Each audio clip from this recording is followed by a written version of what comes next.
Good morning. Welcome to this morning's e-resource with the Minnesota Association of Realtors. My name is Chris Galler.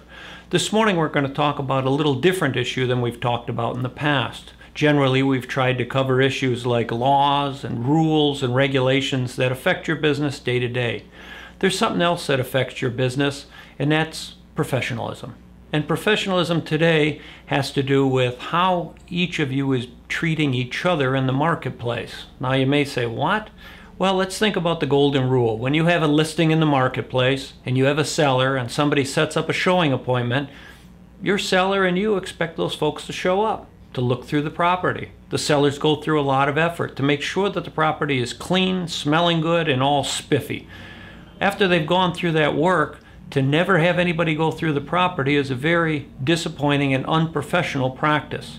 The same goes for not turning the lights off, not locking the doors, not following instructions like taking off your shoes or other things that a seller may request as they allow you. It's not a right of yours to show their property. It's a privilege for you to get to show their property, and we need to start thinking about it in those terms. Most of you act appropriately, but there are some that are not acting appropriately, and it's important that we get the message out to everyone that it's important that realtors in the marketplace act professionally when they're showing properties. The same goes sometimes for controlling the clients that you bring into those properties. We've had situations where clients have done some unusual things that they wouldn't do if they were visitors in somebody's home, but instead they seem to feel they're not visitors, that they have a right to be there. It's a privilege to be there. We should make sure that they know that ahead of time. Some of you will say, well, Chris, our buyers drove up to the house, they looked at it quickly and decided they didn't want to live there. That's fine. Then make sure you cancel the appointment. Take the few minutes, you carry a cell phone, call, cancel the appointment, and in fact, go the extra step as if you were the listing agent and call the listing agent and let them know what happened. Leave it on their voicemail. Email them, text them. It's not like communication is difficult today. You just have to make the effort to do it.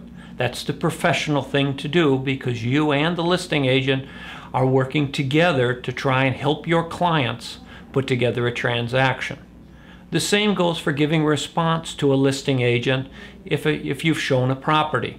Make sure and call them back if they've asked you for information. Their seller wants to price the home appropriately.